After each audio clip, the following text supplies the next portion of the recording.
riposte à Kangouli. Quelle riposte! Bravo et bienvenue à ces nouveaux numéros. Alors, avant de commencer, j'ai une information importante. Avant tout côté na oyo du jour, hier, na Goma, lobby na Goma, ils allaient que pesi mbwa boyi, ba étudiant ISTA, na ba M23, on va enrôler bango de force. Ça c'était hier à Goma. On va y revenir. Dédé, la localité de Kangoudi n'est pas tombée. Contrairement à la rumeur où se répand, Kangouli n'est pas tombé. Kangouli, c'est un village situé sur l'intervalle entre Point 0 et Baraka. Donc, ils ont entre Point 0 et Baraka. Ils sont vraiment très stratégique.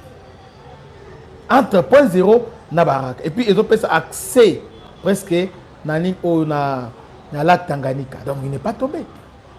Le FRDC, Bazo Zela, Bandeko, Oezoya, Kibuisampipa, Ezoya, Oezoya, Obi, les gens ont besoin de misouter, ils besoin de comprendre, armée, façon, besoin de Robert, besoin d'idée. Ils ont tenté à maintes reprises, va prendre contrôle à Kangouli, comme ça, va encercler Moulima, va contourner Moulima, comme ça, même à partir de Kangouli, maintenant, il ne peut pas accéder à Tanganyika. Donc, la Tanganyika comme lac, ils peuvent accéder à la côte à Tanganyika. Mais le FRDC sont hyper motivés. Obilelo, Nalandi, au Biob Malenga, Ote, Kingouli, non, c'est le Kouta. Avant-hier, qui vous monitoring au Rwandais, il y a un Osakiango. Et lobby, société civile, il y a site qui ils ont démenti ça, ils ont démonté ça, c'est faux. Mais les autres, les FADC, les replis stratégiques, non, il n'y a pas de repli. Il n'y a pas de repli. Kangouli est contrôlé par le FADC. FADC, donc repositionnement stratégique à niveau à point zéro, parce que là, dans quelques jours, il va se passer des choses. Il va se passer des choses. Oui. Parce que tant que drone, vous savez, les Rwandais pensent qu'ils vont commencer à nous embêter. Non. Chaque chose a un début et une fin. Maintenant, l'épisode Oyo, ils ont sous film. L'épisode a sous film. Puisque acteur sco azolongwa sco na kasho, puisque azolongwa tout ça, yangona tokomi. Même si kana tokomi siko. Tokomi. Le FRDC, du lot qu'on a moni, on a yoki, on a moni. Ah, bon, tu peux avancer. Et c'est. Il aucun déplace mon côté. Nous avons moni. Ils sont à quelques mètres dans la Tanganyika. Aucun de nulle part. Parce que, façon au pays, lac Ezali hyper blindé. Lac Tanganyika, façon Oyo, équipé en haut. Ceux qui là qui voudraient équiper Boé, les Rwandais n'allaient pas entrer à Goma. Mais la manière dont on a équipé lac Tanganyika, bateau de guerre, on a moni, avion de chasse, on a mis, avion de chasse dans mon côté. Mais ebele, on a moni, drone Oyo, méga drone Oyo, ah non. Oui, bon. Je sais que vous avez un peu de doute, vous êtes sceptique. Vous avez raison. Ça, c'est votre droit et vous avez aussi raison. Au vu de ce qui s'est passé dans ce qui venait de se passer, vous voyez, vous avez raison, Nabino, tout ça. Mais là, ce que moi je vous dis, vous avez raison, vous dites, attendez, on va répondre. Parce qu'avec ce qu'on a aujourd'hui comme Atos, on va répondre.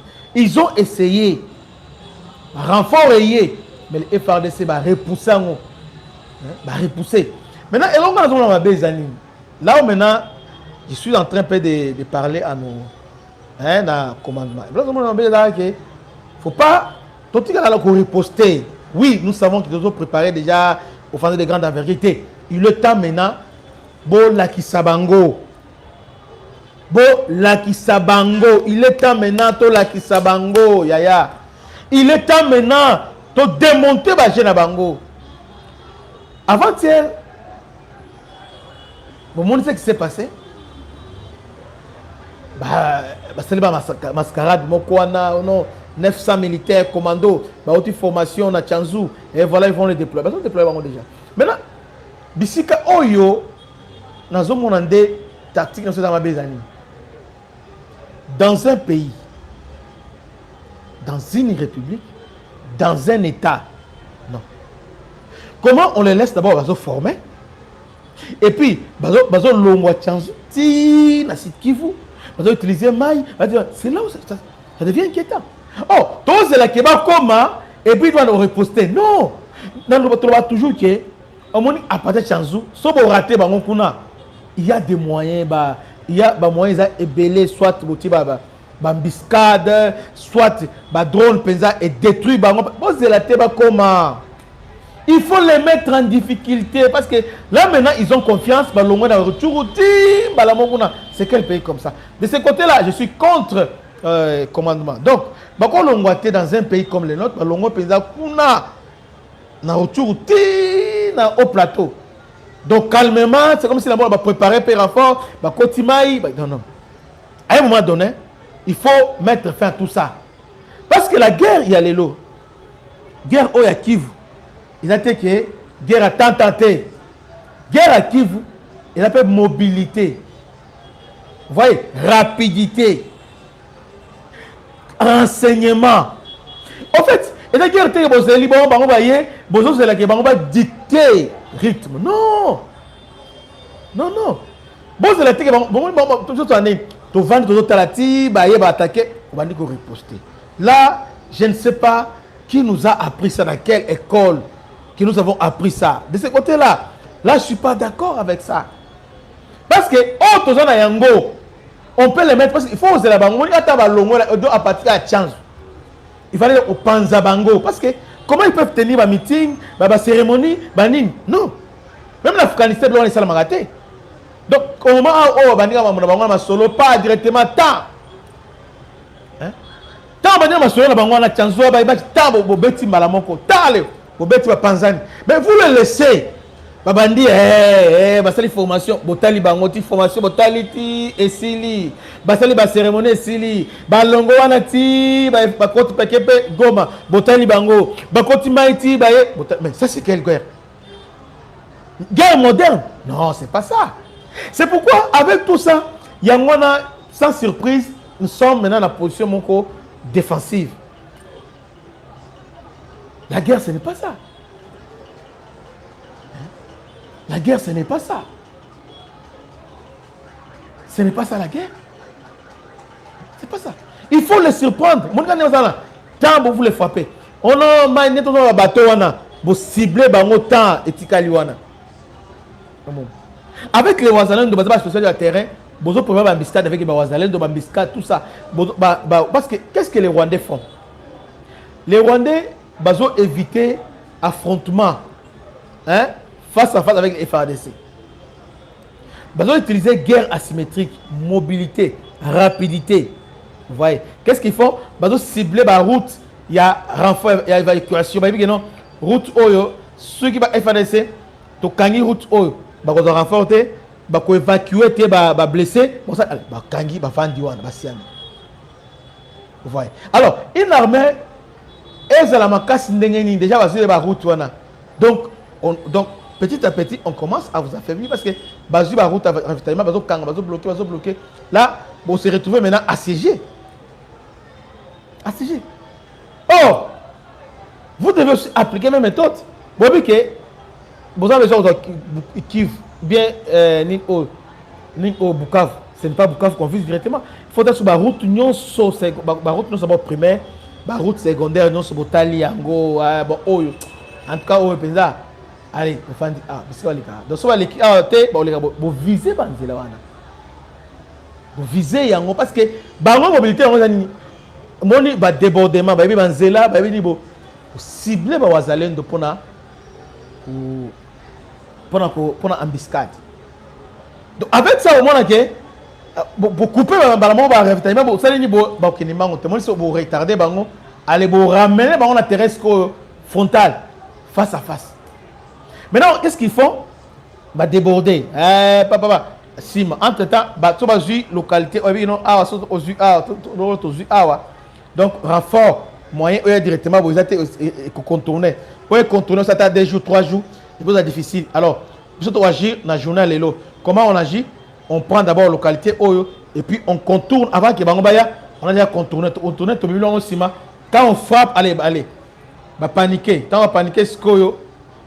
Allez maintenant. Ils sont maintenant obligés, il y a qu'au lâcher le cadre parce que moi je vais soutenir parce que renfort et coyote, bah convoquer malade, ils seront obligés de faire un repli stratégique, un repli tactique. À mon réflexion là-bas, c'est comme ça. Donc c'est guerre morote qui est guerre moro conventionnelle qui est boyo télémita. Et puis sur le longwana, bah oui que bah on a un drone pas bah sali brouillage, pas brouillage en fait des animaux. Brouillage, la capacité, il y a qu'au limiter, limiter votre capacité opérationnelle. Parce que actuellement, vie géographie à Nini, drone fait mata, il faut brouiller, drone est commis baba, est commis avec le moyen mona exact. Il faut avoir une précision exacte. Ok, zone qui est déjà densément peuplée. Qu'est-ce que vous allez faire? Oh, tout ça, il fallait les réfléchir en amont. Oui, qu'il y a des gens qui ont des boyaux, papa, on va replier comme ça. On doit avoir ça. Il faut avoir tous ces moyens-là. Et puis la guerre, il y a Kiev. Ce n'est pas les nombres. Non. Les Rwandais, ils ont des militaires rebelles. Bon, on aussi va surnombre. Ils ont des guerres asymétriques. Au moment qui va construire, non, tout dans la 1000 oyo. Ce sont des civils qu'on a ramassés par-ci par-là. Bazu bango la tenu ba commando aller mindu qui avant entre même que tant bon bango ça va déborder. C'est comme ça qu'ils font. Pourquoi ne pas avoir tout ça en tête? Mais ce qui est vrai, nous avons des bons na Congo na niveau ya non Fati bravo de ce côté là côté à militaire. Il y a les lots et l'équipe aujourd'hui on peut rivaliser avec Mobutu quand il disait que non béret vert béret rouge même oh biso les lots quand rivaliser avec DSP Bassam il peut rivaliser avec DSP Bassam béret rouge il peut rivaliser toi là bango les lots puis baza ébélé black bani serpent noir Ibou baza ébélé ils sont nombreux. Donc, ceux qui ont un nombre à tête, mais Bango, qu'est-ce qu'ils font? Bango, ils utilisent tous les moyens, non conventionnels pour atteindre l'objectif. Baza et Belén, Baza na soto brouillé, to bloqué, Bango a renfort, appui rien aux alatés, soto bête, c'est comme ça, Bazo si ça va. Mais, nous avons déjà solution ici et Zouami. Je suis venu vous annoncer une bonne nouvelle que solution ici et Zouami. Et bravo Guy Modavita. Bravo chef d'état-major général. En tout cas bravo tous ces mondes là Oyo. En tout cas sur le papier. Bon parce qu'il faut faire ce décalage entre ce qui est sur le papier et la réalité sur le terrain. Il y a un peu moins de temps, mais si on est sur le papier, coller les cils. Si le papier m'embrouille bien, ma camboisa bien sur le papier. Et puis, en réalité, tout le monde a tout moment commandement, ça n'a rien à voir avec le commandement. Oui, c'est vrai. Mais ce n'est pas seulement le commandement. Parce que guerre Oyo, ils ont dit guerre à Ukraine. Est-ce que l'Ukraine a quoi tenir dans la Russie? Mais derrière l'Ukraine, les Français, les Polonais, et aujourd'hui, les Polonais, les Français, ils sont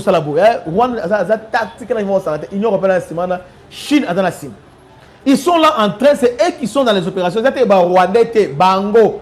Ah, toi, on a un système. Les États-Unis, ils ont pas Iran. Tu crois que l'Iran a un non, derrière l'Iran, il y a la Chine. Derrière l'Iran, il y a aussi les.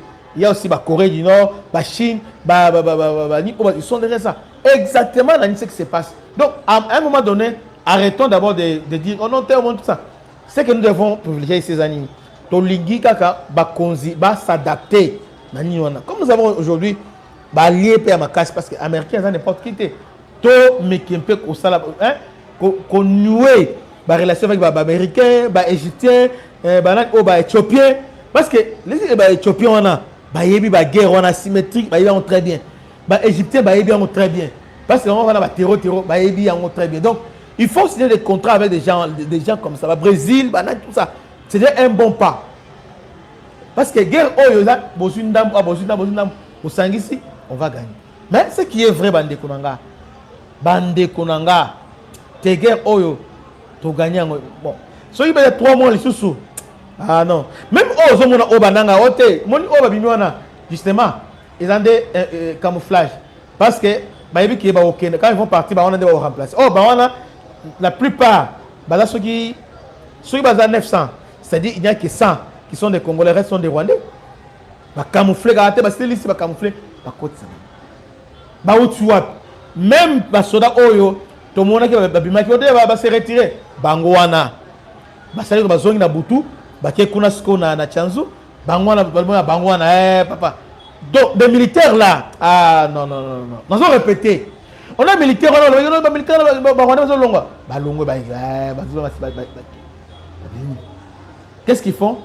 Namour il va faire spectacle là été abimi la bonne 13 abimi boy maintenant na butu bangwana abimi on a chance ils sont là-bas voilà.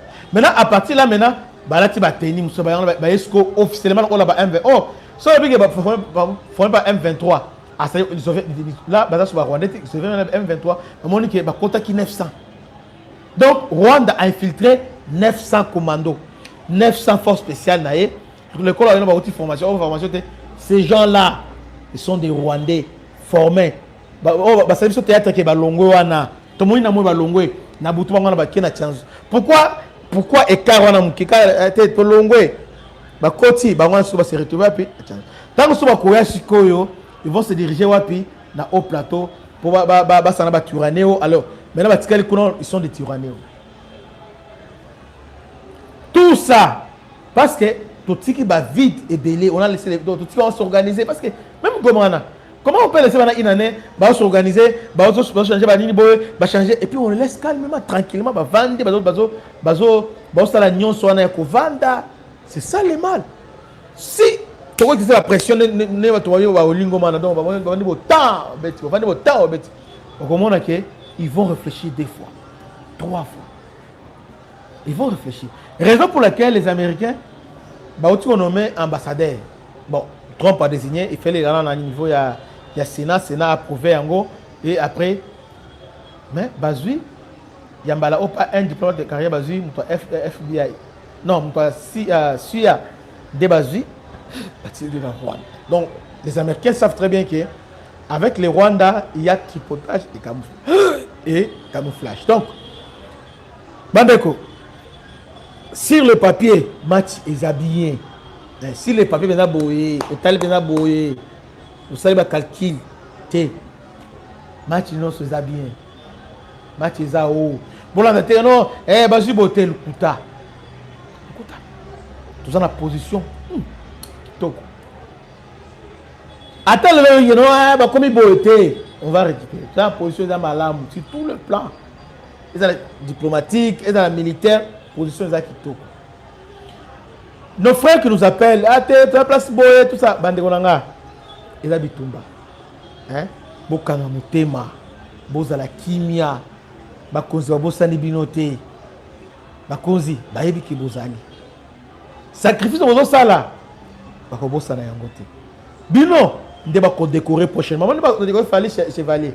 Binope, on va vous décorer. L'État a parce que oh sala mboka na biso ekobosa na yango te mboka na mitema bo trahir te ke sala photo bo trahir sala te ke bino na bo sala bani oyo ba vidéo tete bo sala bongo te parce que là ezaki bo pesa accès na munguna botika soyez calme hein bokonza mboka ayebi ce qui se passe pe ayebi dinga zo bongama. Vous allez voir ce qui va se passer. Alors, je finis en disant que Ils ont tenté à maintes reprises, mais simbité. Information de Kangoul, tout ça, c'est faux. Mais ils confirment que les FADC sont là, ils ont riposté de la plus belle manière et bah repoussé. Maintenant, quand on est à qui, beaucoup de gens ont repoussé parce que maman y a joué combat et bien, ils ont repoussé, non, attaquer maintenant parce que la meilleure défense c'est l'attaque.